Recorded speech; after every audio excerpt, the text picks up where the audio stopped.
All right. Hello, everybody. Welcome to a SparkLoop newsletter masterclass. My name is Dylan. I am a content marketer here at SparkLoop. You'll be joined today by Louis. He is going to be running us through this masterclass. So I'm just going to configure a few things here really quick while we still wait for a few more people to get in the room. We'll just give them another minute. So in the meantime, please, oh, can't hear me. Okay. Can everybody else hear me? I just getting some messages that nobody can hear me. Okay, great.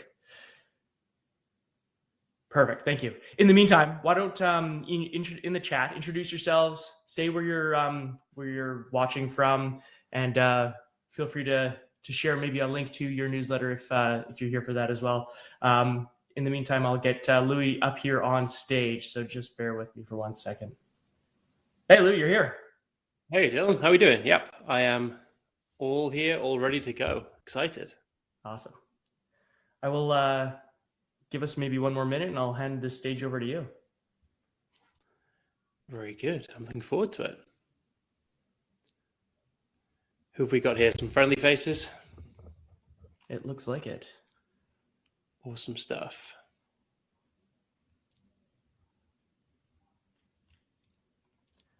Alex from New York.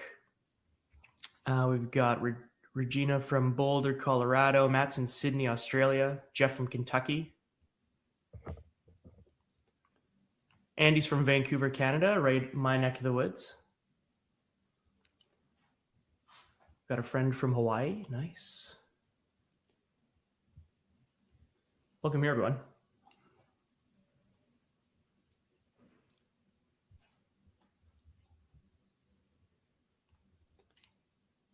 Yeah, I think we can get going, right? Dylan, Yeah. do we need to wait any longer? I think we can go. I'll hand it over to you. Awesome stuff. And everyone, if you have questions, either right off the bat or as we go through, just add them in.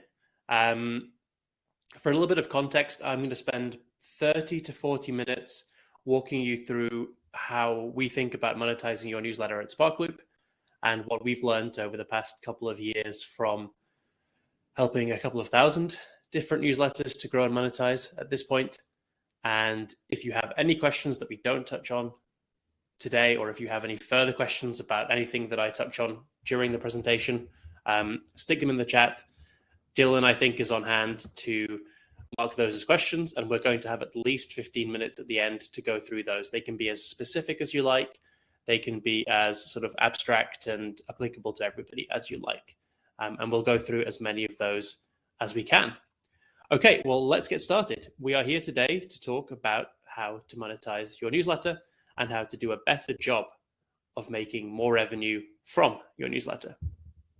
So there are 3 things that I really want to cover in today's masterclass or today's conversation that I haven't really seen touched on in too many different places when it comes to the topic of newsletter revenue. The first thing is I really want us to understand how you choose the revenue channels that you use to earn money through your newsletter. Secondly, I want to get into a really, really important, really misunderstood issue, which is how the revenue that your newsletter makes will, to a certain extent, predetermine the growth that your newsletter gets. Many people think it's the other way around. It's not. Revenue decides how quickly you will grow in most cases, or at least how quickly you can grow. And finally, I want to make sure that when you leave today, including the chat part, that you have the tools that you need, the knowledge that you need to be able to go away and have a conversation internally, have a little think and a brainstorm, maybe on a walk, and maximize your newsletter revenue for the rest of the year. So before we dive into everything, there are really 3 terms that we're going to focus on today, 3 metrics that you need to understand and that you need to be really comfortable with when it comes to your newsletter and newsletter revenue in general. So the first of those, and actually the least important directly, is just the revenue that your newsletter makes. Basically, how much money is coming into your newsletter business as a direct result of the newsletter, whether that's through sponsorships, through selling your own products, through services, through affiliates, through all different kinds of things that we're going to touch on.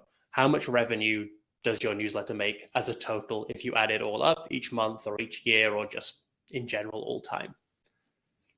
The second thing we want to talk about is your payback period. And what that is if you are spending money to acquire a new subscriber today, how long on average do they need to stay subscribed to your newsletter before you've made back the money that you spent to acquire them? And this is a really, really, really important, maybe the most important metric for your newsletter when it comes to revenue and growth. Because if it costs you, let's say, $2 to acquire a subscriber, but it takes you 6 months to make $2 from that subscriber, that means unless you have a huge amount of cash lying around in the bank, a war chest to play around with, then you're not going to be able to spend very much on growth because you're going to have to wait 6 months to make that revenue that you spent back to then be able to reinvest it into growing again. Whereas if you're spending $2 for a new subscriber and you're making, let's say, $2.50 or $3 in the first month, that means basically for each subscriber you add, you're making a small profit within the first 30 days. And you can be really, really aggressive at growing your audience, even if the amount you end up totally making per subscriber or your total revenue is a little bit less. And then the third metric that's really important, and we're going to touch on a lot today, is what's called subscriber lifetime value. And the simple version of this, we have a calculator available on our site. Maybe Dylan, you can put that into the chat for people to play around with. But the simple version of it is basically for every subscriber you have to your newsletter, on average, how much money, how much revenue will you generate because of them? That could be because of the ads that they're seeing and clicking on, the affiliate revenue streams that you have that they're using, products of yours that they're purchasing, services of yours that they're using, donations they're making, paid subscriptions to your newsletter, and so on and so on. If you add it all up, divide it by the number of subscribers, roughly speaking, that's your subscriber lifetime value. So these three metrics, subscriber lifetime value, payback period, and just your general newsletter revenue, they all play together. And actually, your subscriber lifetime value and your payback period combine to define how much revenue your newsletter can make, basically how valuable your newsletter can become. And they do this in a really interesting way. If you think about it, if you have a really long payback period, so if it takes you a year to make back the money from your subscribers that you're acquiring, and you have a very low subscriber lifetime value. So not only does it take you a long time to make to make the money back per subscriber, but you're not making very much money back per subscriber, you're basically doomed to have a small and not very profitable newsletter because you can't pay to grow it. And even when you are growing it, you're still not making very much per subscriber. So it grows slowly and you don't make much from it. This is obviously where we don't want to be. It's where a few smaller newsletters are, but I doubt that today we have too many people who are here. Hopefully you actually fall today into one of these two buckets here. Hopefully you either have a newsletter that has a high subscriber lifetime value. So each of your subscribers in general is making you quite a lot of extra revenue, whether that's through products, services, ads, so on. But it's taking quite a long time for you to recoup the value, basically, with the payback period. Or maybe you're in a place where you have a pretty large newsletter. You're not making a huge amount of lifetime value from each subscriber, but you have a pretty short payback period, so you can grow it pretty quickly and aggressively. And these places tend to be where most newsletters fall into. They're either quite small, but they make a lot of money per subscriber.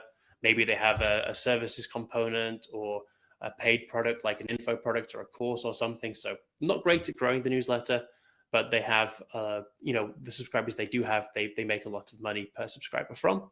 Or you might be in the opposite bucket. This is very common, especially for more editorially focused newsletters around news, entertainment, finance, things like that, where maybe you have a lot of subscribers, but you just don't make that much money per subscriber yet. And really where obviously we all want to end up is with a large, high revenue newsletter. So a large newsletter that makes a lot of revenue in total, because each subscriber that you have brings in a lot of revenue, and it doesn't take you very long to make that revenue back that you spend on acquiring them. So they make a lot of revenue for you within the first month or 2 months. And if you can unlock both of those components, so each subscriber generates a lot of revenue for you, and they do quite a lot of that revenue within the first 30 or 60 days, then basically the sky is really the limit. And there are very, very few newsletters, at the moment at least, that are achieving that. But there are also a lot of interesting opportunities to move from here to here, or from the large mid-revenue newsletter up to the large high-revenue newsletter that didn't really exist 2 or 3 years ago. And we're going to look at some of those today. So the high subscriber lifetime value plus a short payback period, that's that fast-growing, profitable newsletter. But there's one issue with this. And that issue is that, unfortunately, there's no one single revenue channel, no one single product, source of revenue, source of income for your newsletter that is both a high subscriber lifetime value, so makes you a lot of money per subscriber, but also they will buy very soon, where there's a short payback period.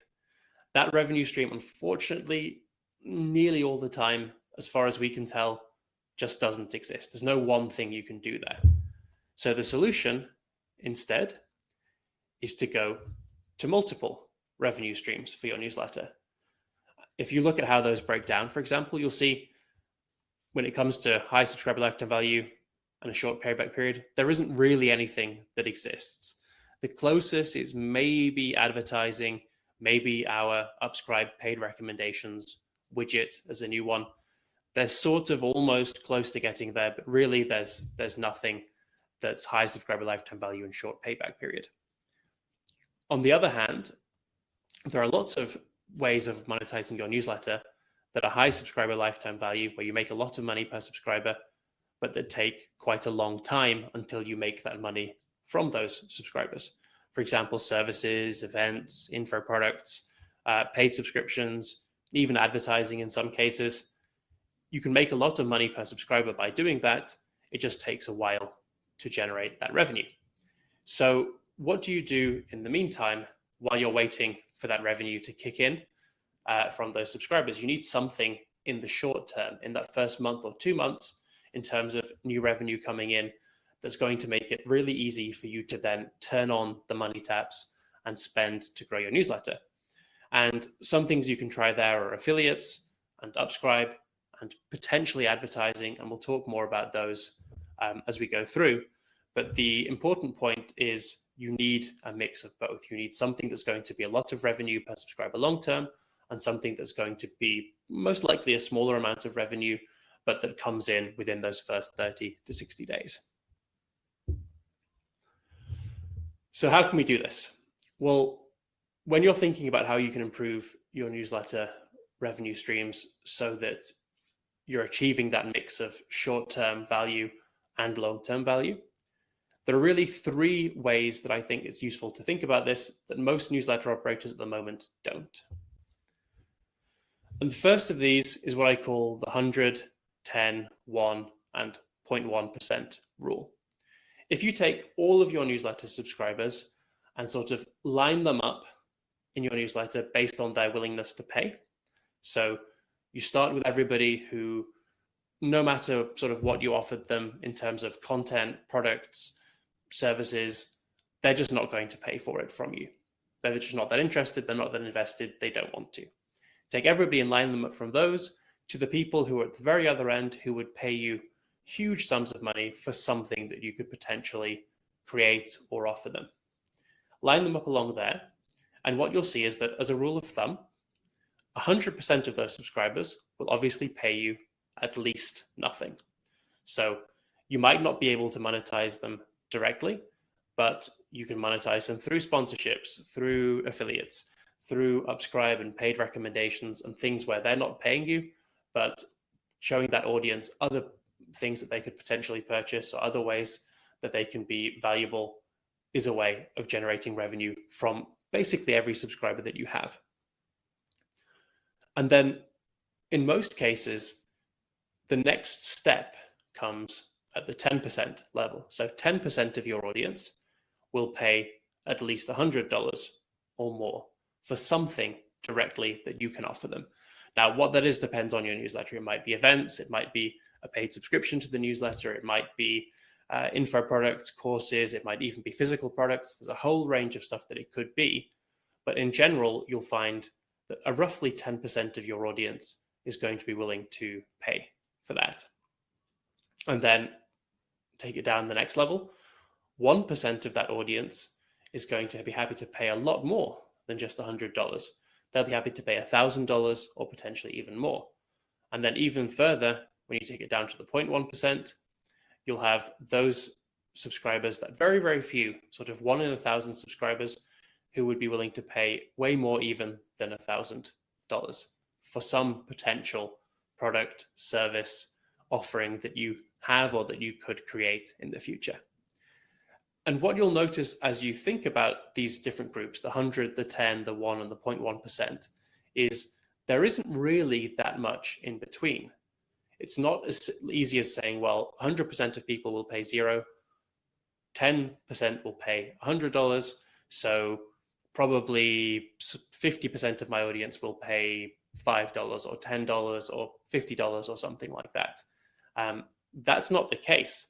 What tends to be the case with newsletters, if you look at the willingness to pay of your subscribers, is that the vast majority won't even pay a cent, a single cent. They won't pay 2 cents, they won't pay 5 cents, they won't even pay $1.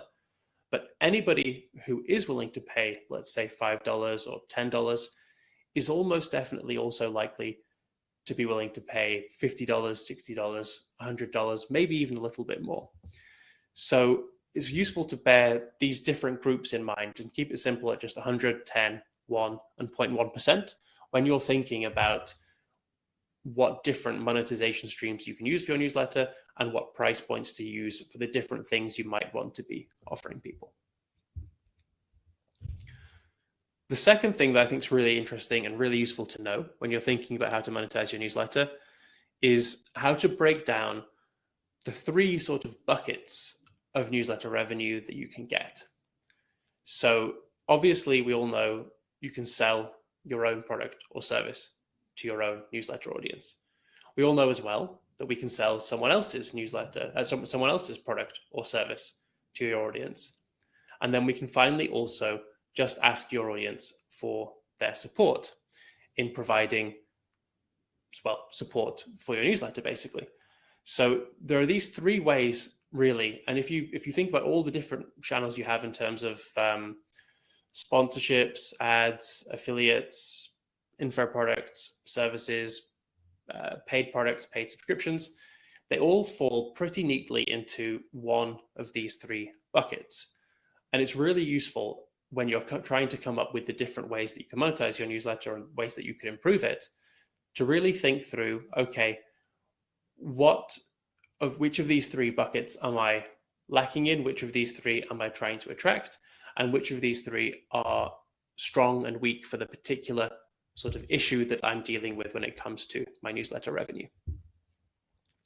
For example, when you take selling someone else's product or service in your newsletter, for example, the subscriber lifetime value from doing that tends to not be super high.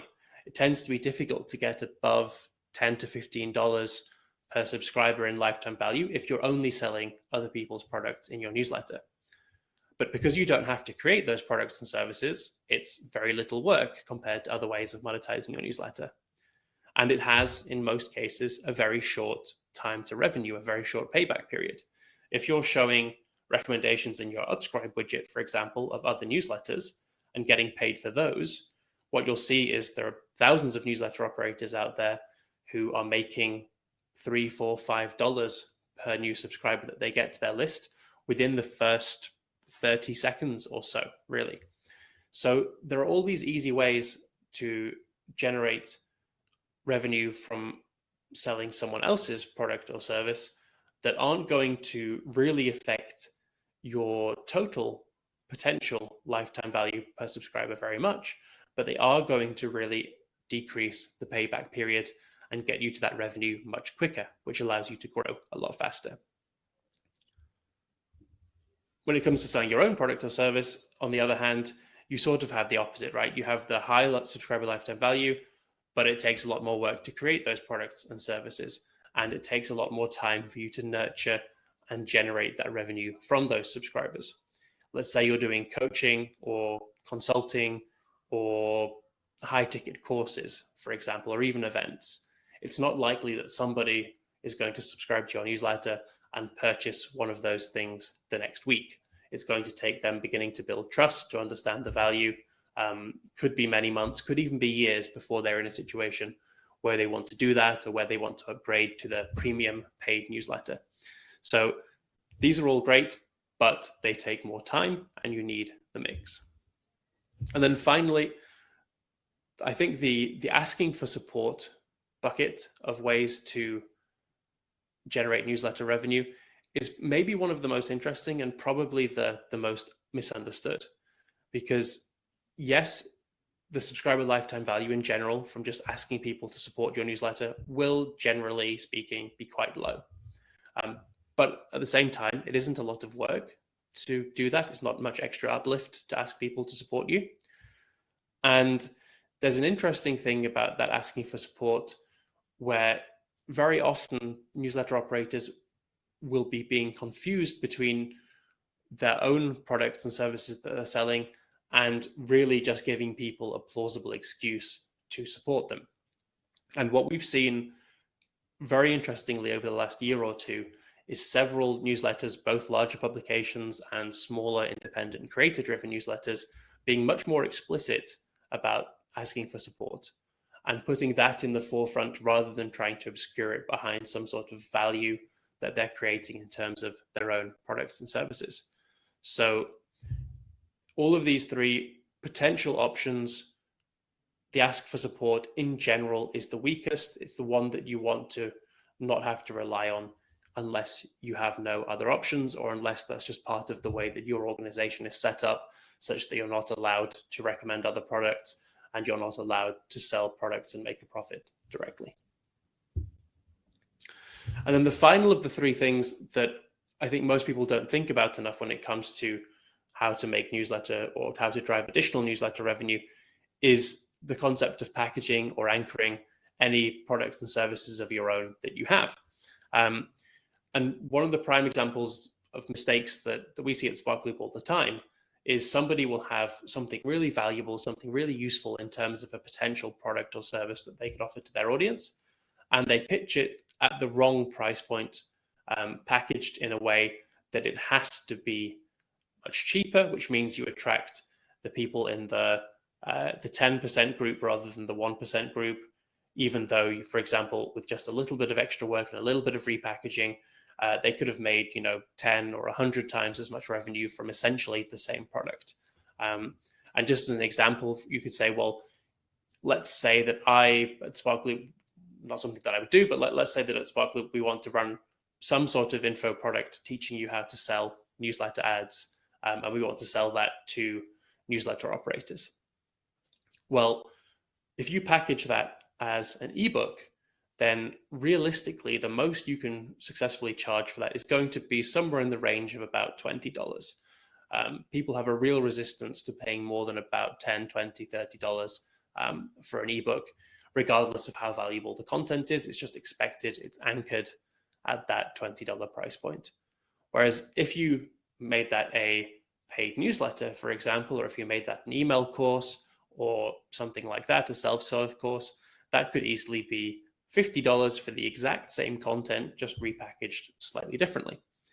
And if you were then to change that again and take the exact same content sold to the exact same people, but package it as a cohort-based course, for example, with a small live component and some exclusivity and $2,000 price tag, you could sell to many of the same people who would have bought the $19 price point and the $49 price point for that $2,000 price point, 20, 30, even 100 times more revenue from them. And I think this is a really interesting concept when you think more about how you have those 100, 10, 1%, and 0.1% of people. And if you take something like the simple idea of teaching people how to sell newsletter ads, you can quickly see how you can cover all 4 of those bases. So for example, you can say, well, 90% of my audience, they're never going to pay me really anything on my newsletter list about running or learning how to sell newsletter ads. So why don't we monetize that part some other way and give them the valuable content packaged as the free newsletter? For the people in the 10% who have a slightly higher willingness to pay, why don't we give them the paid course on how to sell newsletter ads, for example? For the people in the 1% who can pay even more and have a willingness to pay of $1,000 or above, why don't we make that the cohort-based course, where we package it slightly differently again for their needs and for their budget? And then for the 0.1% who are willing to pay even more, why don't we offer services? Why don't we offer one-on-one coaching?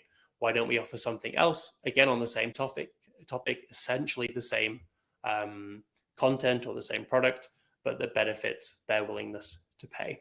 And that way you can take what was essentially the same product and repurpose it across the different willingness to pays of your audience. And doing that, you can easily make 10 or 100 times as much revenue from essentially the same product from the same audience without really much additional work at all. So I'm going to take a quick drink just to help my throat, and then we're going to jump into the final topic before we come to questions and any feedback and anything you'd like to touch on in this topic, where I want to come to basically the 6 questions that I think that you should be asking yourself after today when you go back and think about how you can boost your own newsletter revenue growth.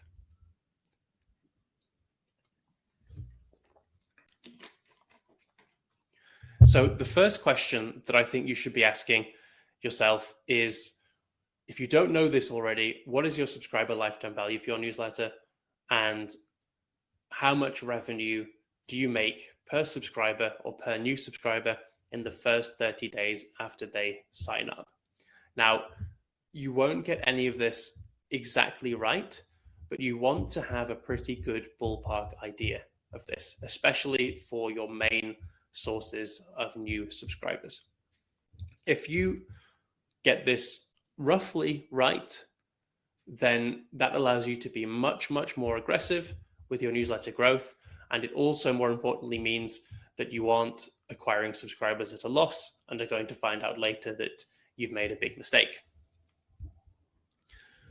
So question number 2, when you know what your subscriber lifetime value and 30-day revenue per subscriber looks like, the question that I would be asking myself is, what is the main blocker to increasing my newsletter revenue as a whole? Is it the subscriber lifetime value, or is it the time to revenue? Basically, do I find it easy to get lots of new subscribers through the door? Can I afford to pay for new subscribers and get them through? I just don't in total make very much per subscriber. Is that the easiest lever to pull to improve my newsletter revenue? Or am I making enough per subscriber or doing okay per subscriber when it comes to the lifetime value that you have per subscriber, but I'm struggling to grow faster because I can't be aggressive with my paid growth because I don't make very much revenue back per new subscriber within the first 30, 60, or maybe 90 days? And obviously for many newsletter operators, the answer will be, well, we'd like to improve both. And of course you can, but in general, it's a good idea to understand which one is the main hurdle to increasing your newsletter growth. Where is the biggest opportunity if you could only focus on one, and focus on that first, then come back to the second and reassess later. So from there, we go into thinking more about the subscriber lifetime value for 2 questions.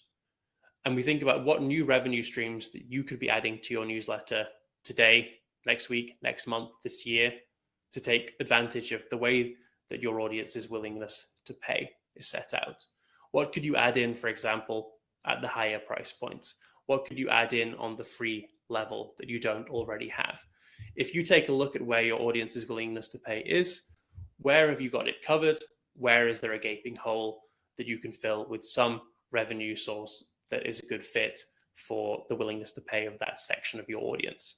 So If you're doing only ads at the moment, for example, what can you do to give people who have a willingness to pay you hundreds or thousands of dollars a year, for example? And that could be as simple as just asking them to support you, or it could be a product or an event, a meetup, or even a paid newsletter, or vice versa. If you're someone who has a really, really good paid course, for example, and that's the only way you monetize, well, 90% of your audience is never going to make any revenue for you at all, maybe even 99%. As things stand, what can you do on that level, on the free, on the zero willingness to pay level, to increase your revenue and add in an extra revenue stream there? And then on the other side of that, what can you do to bring in new revenue streams to reduce the time to revenue? What can you do to make more revenue in the first 30, 60, 90 days? What can you bring in that you're not currently already doing? And then for the last two questions, we turn to what you can do to the existing revenue streams that you have to repackage them slightly differently. So for example, if you currently have a paid newsletter subscription that is your main source of income, and most of your subscribers are paying for that on a monthly basis, and most of them are signing up after 3 months, what can you do to bring some of that revenue forward? What can you do to say, okay, instead of paying on a month-by-month basis, let's try selling quarterly or bi-yearly or even yearly annual packages at a discount, and being a little bit more aggressive about that in the first month, for example. What can you do to bring some of that revenue forward, even if it means that you make slightly less revenue per subscriber as a whole? Because if that allows you to grow faster, your total revenue, your total profit will increase, because the number of subscribers you have is increasing, even though per subscriber you're making slightly less over the very, very long term. And I think that conflict between how those numbers and how those metrics play together is one that a lot of newsletter operators don't think about enough, and they don't really understand the trade-offs. And it's best to be explicit about that and see where you should be being more aggressive about making some concessions in terms of lifetime value, but bringing that revenue completely forward. And the final question that I think every newsletter operator should be asking, not of themselves, but of their existing audience, is what are the top 10 or top 5 relevant expenditures that they make on a regular basis, or that they've made within the recent past? What are things that your audience is currently spending money on, significant money, that is relevant to your topic, relevant to your audience, relevant to what you talk about in your area of expertise or area of interest that you talk about in your newsletter? What are the top purchases, top expenditures that they're making? And that should give you a lot of inspiration in terms of your own potential products that you could bring out in the future, but also in terms of potential sponsors, potential affiliate opportunities, potential sources of revenue from selling products of others, in effect. So I hope that was useful. We have time now for any questions that you have around this or any other topics when it comes to newsletter monetization. I'm going to take a quick break, catch my breath, and we can jump in there with any questions you have, whether it's around anything we've covered here or just newsletter monetization more generally. Thanks.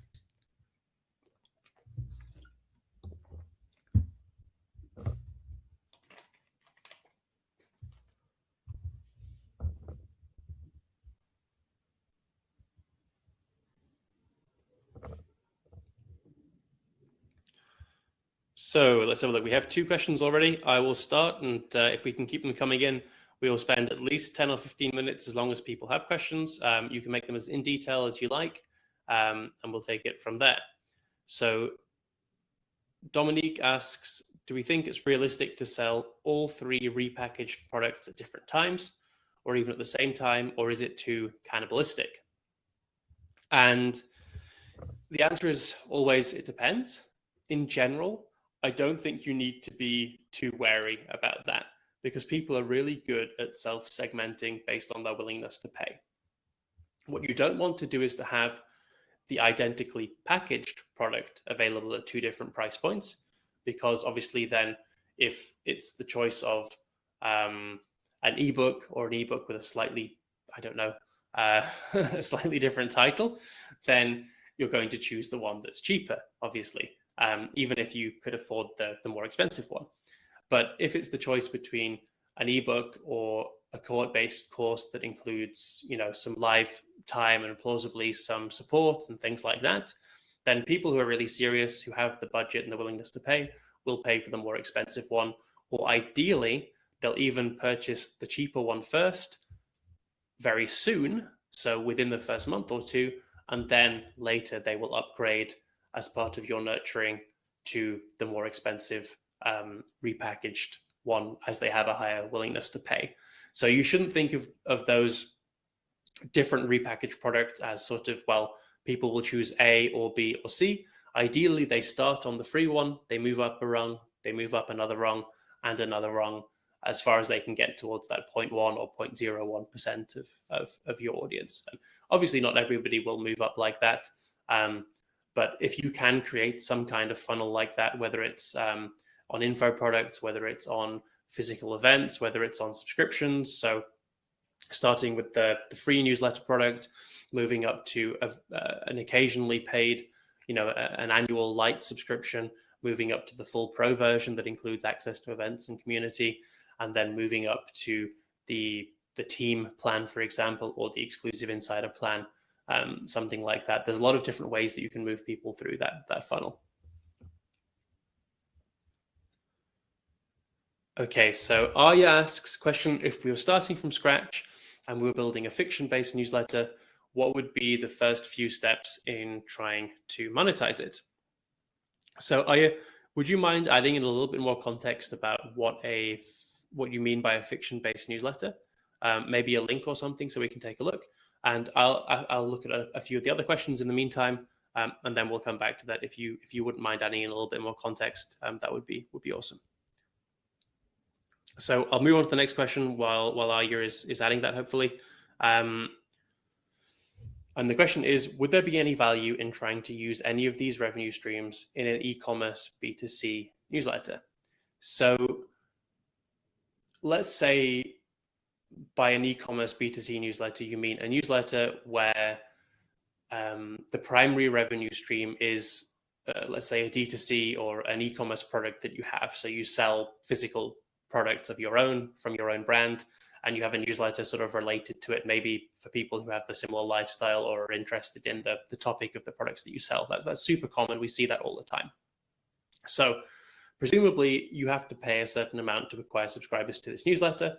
And you hope, obviously, that as you bring out new collections and you market your products and you do a good job of inspiring them and creating that close relationship with them as a brand, that they will start to purchase or continue to purchase your product. And assuming that they don't necessarily make their first purchase very often within the first 30 or 60 days, then you have a bit of an issue because you're restricted to how quickly you can grow and you're restricted to how much you can spend on growth. So absolutely, yes, things like potentially advertising, potentially affiliates of other products that work really well together for your audience with your own branded products. If there's a similar sort of company that, if you're selling, let's say, shoes, they sell hats, for example, something like that. If there's some of those where you can do something and introduce those, great. Upscribe in this case, super useful tool because you can add on, between $2 and $5 per subscriber with zero work and with no friction. And it's not necessarily, again, that's going to dramatically change the revenue of your newsletter by increasing the value of each subscriber, particularly. If you're running a physical product business, for example, you probably have a lifetime value per subscriber of between $25 and $50. So adding in an upscribe where you're going to make, let's say, $3 extra per new subscriber, it's only going to move the needle by about 10% in terms of total lifetime value per subscriber. Not a huge amount.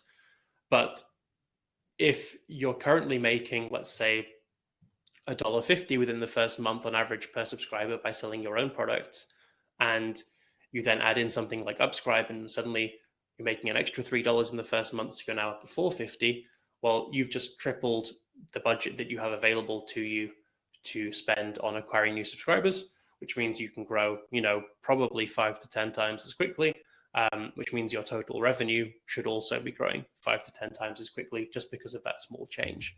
So the answer is yes, but maybe not for the super obvious reasons, basically. So next question, Alex asks, I don't want to charge for my newsletter.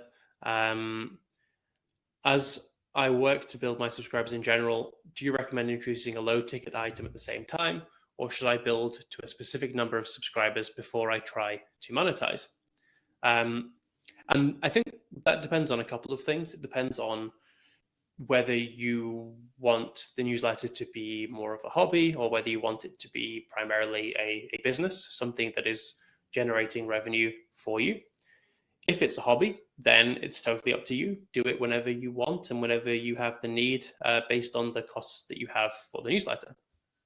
If you're thinking of this as a business, then the earlier you start trying to monetize, no matter how, but the earlier you start testing, especially with your own paid products, the more you're going to better understand that audience. And more importantly, the more you're going to be growing and acquiring the right kind of audience who are going to purchase the kind of products and services that you're selling, and be interested in the kind of advertising and sponsorships that you're doing further down the line.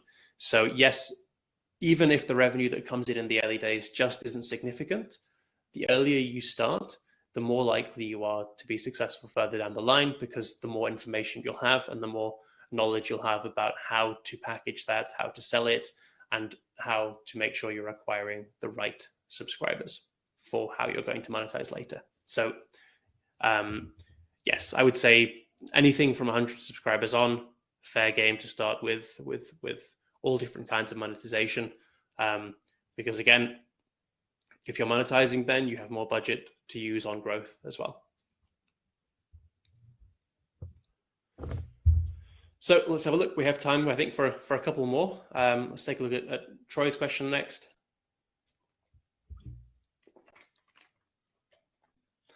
So Troy asks, what type of paid product or offers we found to work well as an immediate upsell to a new subscriber to a free newsletter that you can offer right when they sign up?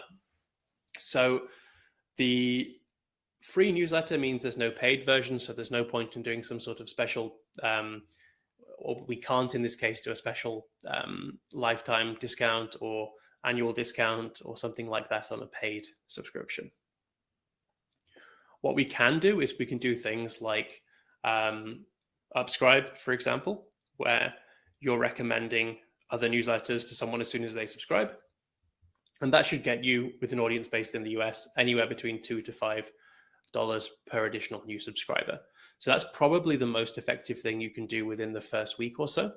If your intention is to start adding in paid digital products or services, then having a affordable product that can act as the foot in the door, and an affordable offer that you can sell and pitch within the first month, is a really good path as well.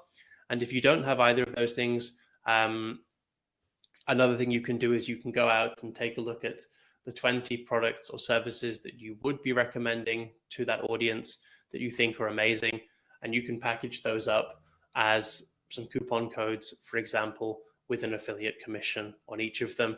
And that could do a reasonable job depending on your audience, again, especially if you're in a niche space, like a B2B niche or even a consumer niche. That can be a very effective way of using some of the trust you've built to get that person to take a small step towards monetizing, even if they're not ready to purchase a product from you or something like that yet. So let's see, where are we next? Ernie has a question about running sponsorships to support his newsletter. So Ernie says his newsletter has all been word of mouth, and it's all been funded by advertising revenue. And he wants to encourage growth in a way that makes it more sustainable. Any thoughts on how I might shift my approach to growth without disrupting that more mature audience? So Ernie, I think we're talking there more about the growth side of things rather than the the revenue side of things, right? That's presumably less about how you can grow the revenue rather than how you can grow the subscriber base. I think having a really strong word of mouth component is obviously really useful and really important, because that's sort of the barometer of how high quality or how sort of how well your newsletter content is performing. In a sense, is one of the best ones that you can get if you need some sort of quick measure for that. I think that the challenge, well, if I'm understanding it correctly, there shouldn't really be a challenge with shifting your approach to growth, because if your more mature audience is already subscribed, they shouldn't be affected by anything that you're doing in terms of growth. Now, obviously, they would be affected by anything you'd be doing in terms of revenue, potentially, because you'd be pitching offers to them. You'd be introducing maybe advertising slots that you didn't have before, paid recommendations and things like that. So if that's the concern, then I would say in general, people who are growing very strongly via word of mouth obviously understand their audience very well. And with that even being a concern of yours, I don't have any sort of worry in my mind that you would be, introducing any products that your audience doesn't like, or introducing any monetization streams that would reflect poorly on them. So from that point of view, I wouldn't worry about it at all, really. I don't think it's something that that you will see pushback on, other than from that one person who will always write in whenever you change any small thing and complain about it. And at the end of the day, if you're hoping to approach the newsletter as a business, if you're doing things that are good for you, good for the newsletter, and that the majority of your newsletter audience approves of and likes in terms of the way that you're monetizing, if you have a couple of people on the newsletter who don't like that, it's probably not necessarily a bad thing if they are no longer on the newsletter anyway, because they're not the kind of person that as a business you would want to be attracting long term in the first place. So let's do a couple more. I think we can do 2 more, maybe 3 more, and then we can wrap it up and call it a day. So I'm going to come back to Aya's question very quickly. Aya was asking about the fiction-based newsletter, which is a mix, I think, of actual fiction itself, so some short stories, and then also some behind the scenes, presumably for other authors, talking about the creative process as well as for their fans.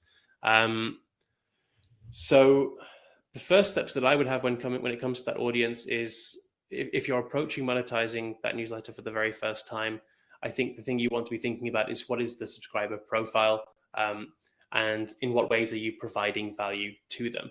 So really the big 3 that I'm looking for there are you educating them? Are you informing them? Are you entertaining them? Or is it more of a personal connection thing where they just want to support you because they like you and they like your work, and this is a way for them to build a relationship with you and feel close? And really you have sort of those 4 options, and it can be a mix of all of them, but it's very, very useful to be aware of exactly which one is sort of, or which ones are the most important in your relationship with your audience, and the way that they get value from your newsletter, and the way that they will get value in the future. And depending on which of those it is, you will have different revenue streams that are obvious available to you. For example, if you're educating people, then creating your own products and info products is a no-brainer and a great step to take. If you're entertaining people, on the other hand, then probably that's less, your own sort of digital products is probably less useful, and you might want to be doing events, you might want to be doing meetups, you might want to be doing a paid newsletter subscription, advertising, paid recommendations, affiliates, things like that. So I think getting a really good idea of what your audience wants from you and who they are, and then that question number 6 that I was asking before, what the top relevant expenditures that your audience has made in the last year has been, that's where I would start. And then from there, you should have a pretty good idea of the willingness to pay of your audience for different potential things that you can provide them and that you can't provide them. That would be my place of starting, at least.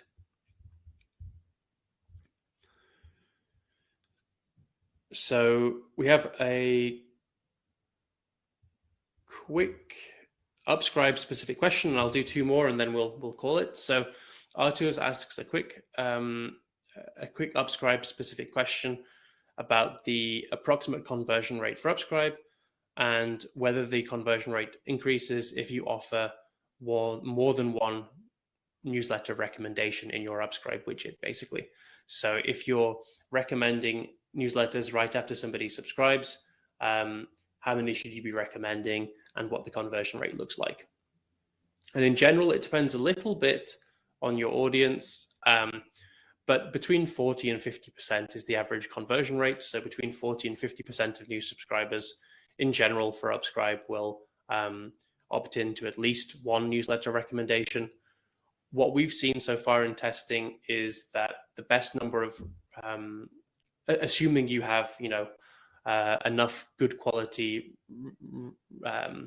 related newsletters to recommend, assuming that, you could do 5, 10, 50, the magic number seems to be 3. Anything less than that, and people make a very snap judgment, obviously, and aren't interested. Anything more than 3, and it can become overwhelming, and it also, they're less likely to be engaged in those other newsletters if they've just signed up for one and now all of a sudden subscribe to 6. So 3, by far the best in terms of optimizing revenue and conversions and the experience for your users. 2 or 4, fine as well. 1 and 5, not particularly something we would be recommending, and definitely no more than 5. There are other recommendations tools. They don't do paid recommendations, they do free, but they allow you to do up to 7 or 9, and that is just not smart. Let's put it that way. Perfect. And then I think we'll come to Dylan. Let me know if I've missed any important questions. I don't think I have. I think we have the last question here from Steph, who asks about our take on the paid newsletter model, sort of the $5 to $10 a month kind of paid newsletter, where Steph says, with the rise of Substack, these paid newsletters are everywhere these days. Do they work well as a revenue stream for the average creator, or just those with substantially large existing audiences? And again, I don't think it's a are they bad or are they good question, really. I think it's just a question of are they optimal or not. And if you're really serious about growing your newsletter as a business and trying to improve the revenue that you have, the issue with paid subscriptions is that they're not particularly high lifetime value compared to other ways you can monetize, other ways you can package the same content that you're providing. So they don't do a really good job of sort of covering the lifetime value aspect, but they also take a long time before somebody opts into them and upgrades from the free version in general. So they're also not particularly good at decreasing the payback period, the time to revenue. So they're in that sort of like middle zone where they're not bad, they're not particularly good at any one thing. If that's what you've got, and it's the easiest way to do it, great. They obviously do work for some people. In most cases, if you're doing well with a paid newsletter in the $5 to $10 range, what we've seen is that there are really easy ways to, sort of double or even 5x your total newsletter revenue overnight, just by being aggressive with things like paid recommendations and sponsorships, basically. And then converting, depending on the content of the paid newsletter, some of that into higher ticket price points for those subscribers with a higher willingness to pay above the $100 mark, where, again, because of the ubiquity of Substack and that $5 to $10 price point, your packaging for a paid newsletter is really anchored in to that to a certain extent, and repackaging some of that same content as a different product or service where you can justify a higher anchoring, a higher price point, could do a lot for increasing the revenue without too much extra work. I hope that helps. I think that is everything that we need to go through today. So I'm going to call it a day there. Thank you, everybody, for joining today's masterclass on increasing newsletter revenue. If you have any questions that we didn't get a chance to answer, I'm available over on Twitter. Dylan is available over on Twitter. Just tag one of us in and ask your question there, and we will almost certainly get back to you later today with either an answer or a link, or hopefully something helpful for that. As a final thing, yes, the recording will be sent out afterwards. The slides will also be made available at some point within the next couple of days. Thank you, everybody, for attending. I hope you have a great day. I hope you found something useful in this to increase your own newsletter revenue and some inspiration. And thank you very much for attending.